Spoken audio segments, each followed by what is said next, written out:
Oh my God, it's boring. Yeah. Oh, is it? Look at, you hear it? Oh, the sky looked like. Well set. All right, we're live. You got here just before it started. Casper. Sorry, thanks. Good morning, everybody. Today's Thursday, May 23rd. Happy early Memorial Day weekend. This is a Finance Committee meeting of the Darien Public Schools Board of Education. It's just after 8 o'clock on May 23rd. So the first item on the agenda is the review of the April 2024 financial report. Mr. Rudel. So this is the financial report through April. We are forecasting a projected deficit of 177,267. Of this deficit, 270,884 is attributed to special education. The total changes from the prior month are an improvement of just under $22,000. We did have an increased cost of a couple of unilateral replacements for $20,611. As we talked about in the past, the DEA notification incentive for $23,000. We do have a shortfall in athletic transportation. When we get to it, we did note that there were 24 events that we could not use a first student bus and thus had to use a more expensive contracted service for that transportation. We did implement, as we discussed previously, a soft freeze, and this has generated just under $70,000. We will have salary savings for a non-certified assistant position of just over $6,000. Tuition reimbursement of $2,400, advertising revenue of $1,800, and then ELP tuition of $688. We had a student start a couple of days earlier than expected.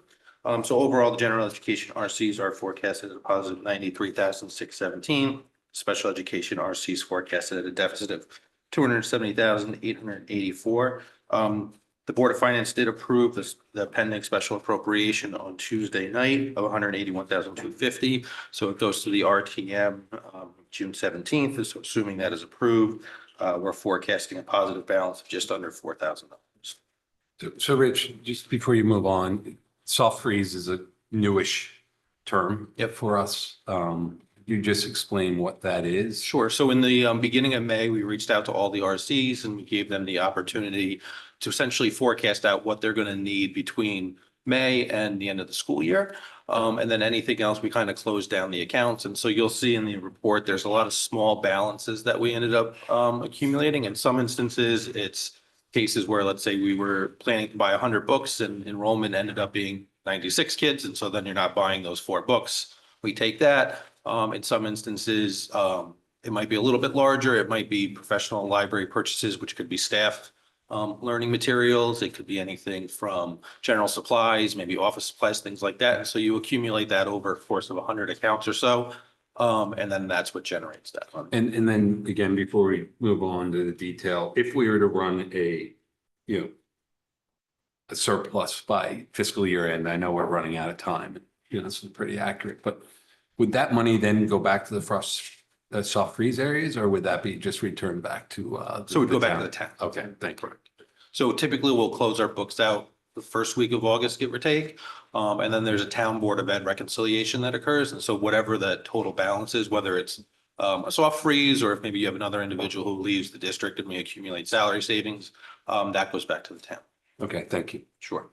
So just going through some of the RCs to highlight some of the changes. In RC1, the high school, the soft freeze generated just over $5,000 in small amounts of consumables, resource materials, audiovisual, printing and dues. Fitch accumulated just over $1,300 in supplies. At the high school, or the middle school, excuse me, soft freeze accumulated just over $13,000, primarily in textbook replacements, but then some small amounts in supplies and resource materials. At Henley, the soft freeze generated a little over $1,100, small amounts of consumables, classroom reference, periodicals, dues, and equipment. At Holmes, the soft freeze generated just over $2,000. Again, that was one of those class sections that were lower than enrollment, and so it's really where we generated it from, in consumables, periodicals, classroom reference. In Oxford, a little over $1,100, again, in the small areas like consumables, dues, and equipment. In Royal, the soft freeze generated $72 in supplies and equipment, and then Tokenique $78 in some of those same amounts. In RC 11, as we mentioned, we are forecasting a deficit in athletic transportation by about $15,000. There were 24 team events that were not able to secure a first student bus, which are less expensive and then resulted in the need for a more expensive charter bus. The soft freeze did accumulate some savings of just over $8,000 in consumables, supplies, dues, repairs, equipment. And then the pilot program for the scoreboard advertising is expected to generate about $1,800 in revenue. In facilities, snow removal was under budget by $571. RC 13 music, the soft freeze was just about $3,500, again, in printing, transportation, classroom reference, resource materials. In RC 14 art, a little over $1,600 in the areas of classroom reference and repairs. In RC 15 technology, we're not anticipating any overtime for the copy center, so that's about $2,700. In RC 17 health, primarily in health supplies and office supplies, $5,500. In RC 19, there is salary savings due to a resignation of an assistant, and then the soft freeze accumulated just under $20,000. However, the bulk of that is a reimbursement of Ames Web, which was in our budget, but reimbursed by the state through the Right to Read grant. RC 21, the soft freeze generated $1,500 in areas of sessions, periodicals, resource materials, online subscriptions, and dues. In tech ed, the same $426 due to the soft freeze and periodicals and repairs. Tuition, we did mention we had a slight increase in unilateral placements, so not the number of unilateral placements, but the cost. We did get our final reimbursement for excess cost this week on Tuesday, and so we did get that $2.7 million that we were anticipating. So that will leave a shortfall of just under $200,000. In RC 25, as we mentioned, the DEA early notification incentive, $23,000. And then in ELP, RC 26, the soft freeze did generate about $441. And then RC 27, the soft freeze did generate $72. And then I just wanted to point out in the food service fund, we are cash flow positive as we are in this month by about 22,000, and we're still expecting about 130 for the year. Okay. Any question? I had a few questions about the soft freeze as well. And there's a lot of line items in here. So kind of two categories. One is student impact. When I see things like textbook consumables and resource materials, and even in RC 17 for health supplies. And maybe Alan, this is a question for you, but what is the impact on students there? Like, what are they not getting? Like, for example, even in curriculum, you mentioned Ames Web. So are the students not taking those Ames Web assessments? Like, So are we at we risk did- of not We having did pay for Band-Aids? Ames Web. So what was unique this year in terms of Ames Web is the state did reimburse us through ARPA funds with the Right to Read grant. And so we still have it. It was just paid in a different source. In terms of like some of the smaller amounts like consumables, the majority of consumables are purchased at the beginning of the year. And so we don't typically buy much at the end. And again, some of it is, we might have thought we were getting 24 kids in the class and we got 23 or 21. And also some of it could be price point where we thought it would be, let's say $50 and it ended up being 45, and then you multiply that across, you get small dollar amounts.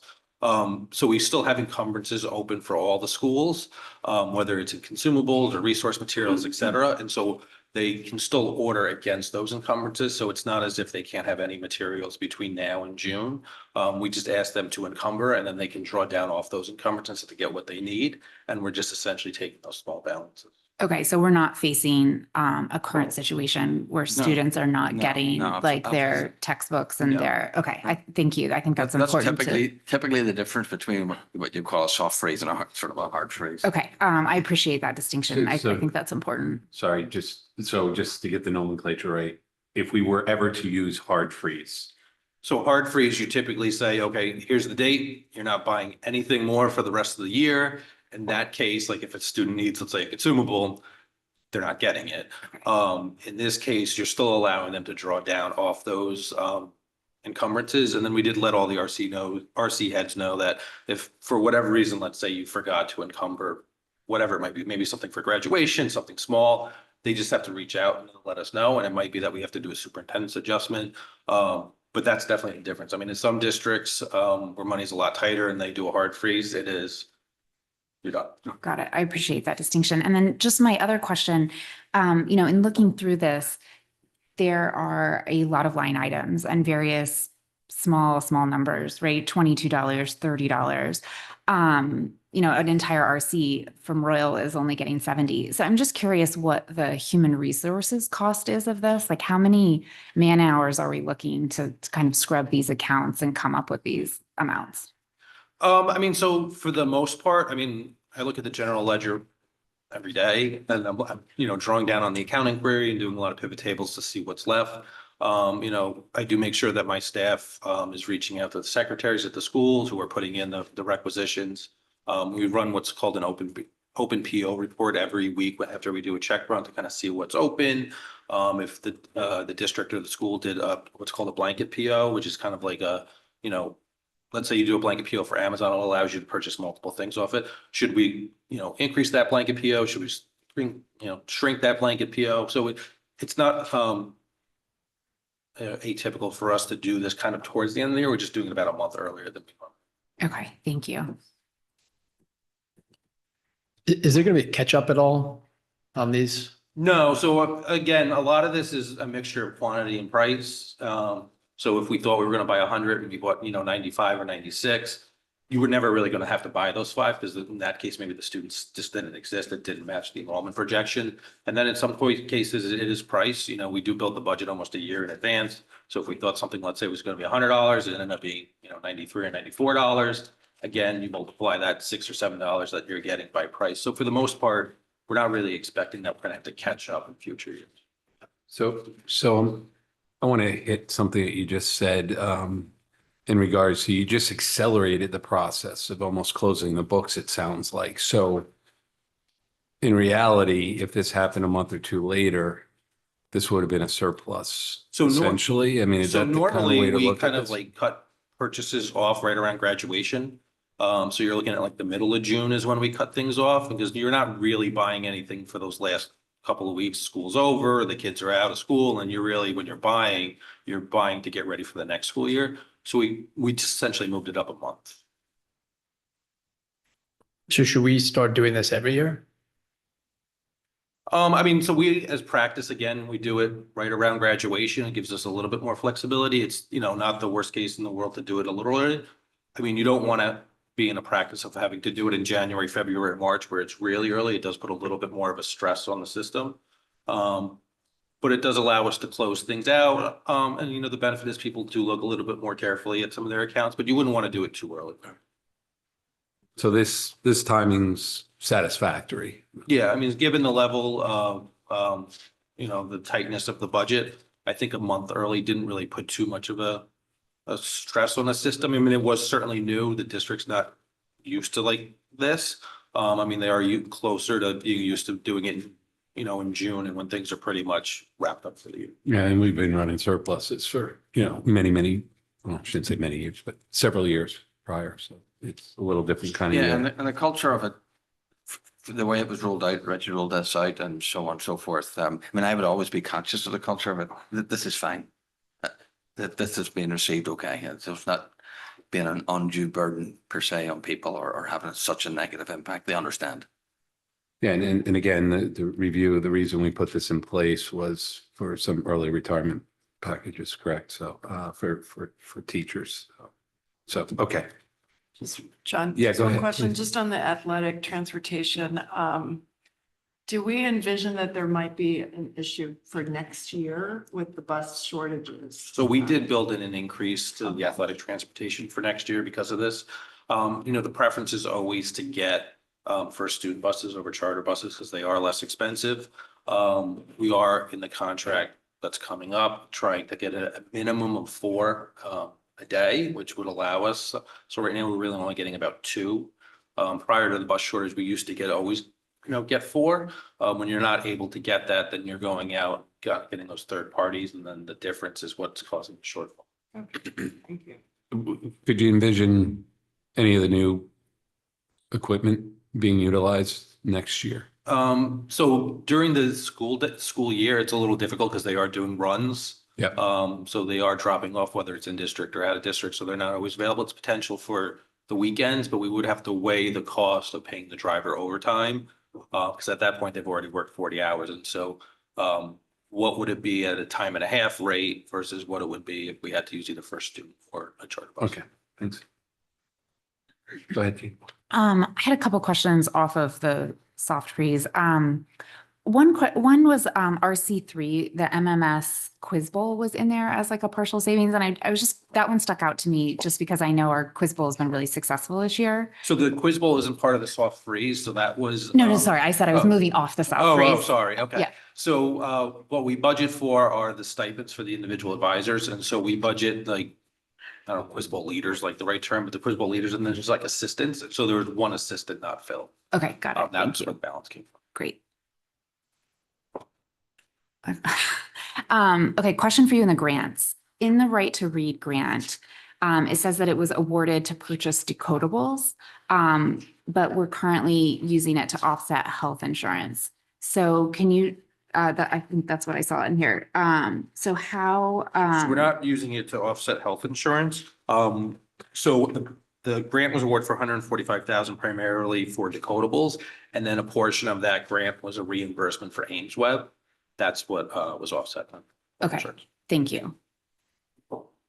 Okay, and one last question for you on food service. So I know that we had talked about this at the full board meeting as well about the fund that we have and that Tokenique is in the works. Yep.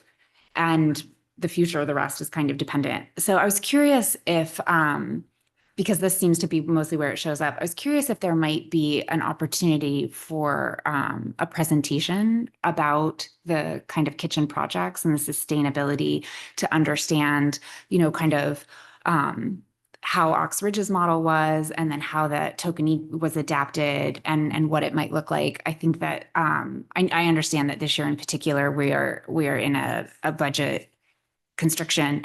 But I think that that's an important sustainability project for the district, and it'd be nice to kind of have a vision for the potential of that going forward, especially if it will potentially be moved into like a capital budget versus this kind of funding from services. Let me just ask one clarifying. I know Jill wants to weigh in on something.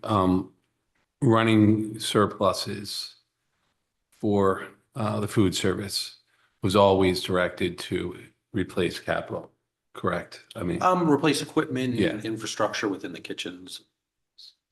so did I hear you right? That this is, Well, so my understanding is that yes, that the money that we have in the surplus is has to be spent on specific things, correct?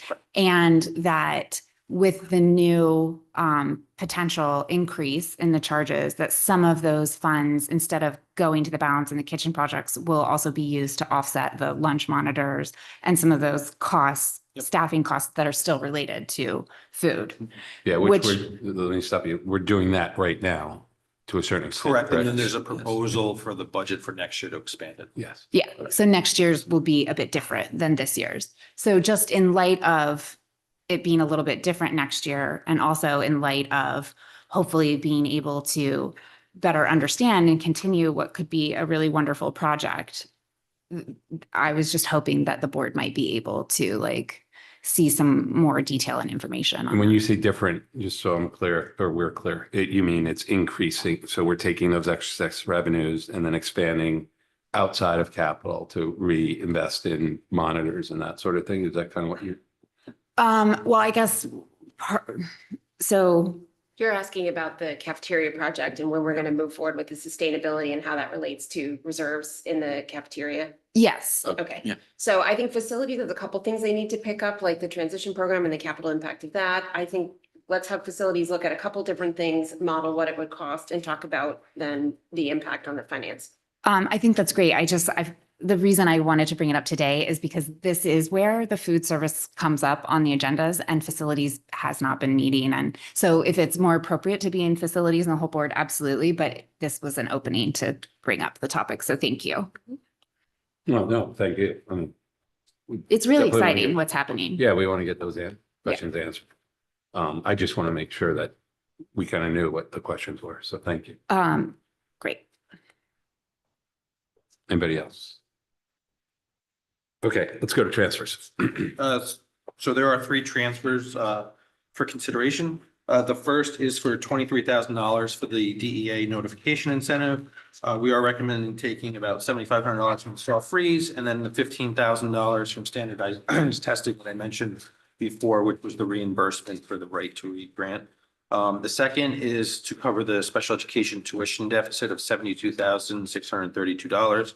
As you can see, it's coming from a number of accounts to cover it, just to kind of highlight some of them. We have been tracking better than expected in electricity and heat, so it's taking that, salary savings for the secretarial position, and then a number of soft freeze savings, whether it be supplies, health supplies, audiovisual resource materials, equipment, consumables, classroom reference dues and equipment. And then moving forward, the third transfer is for $15,000 for the athletic transportation that we talked about.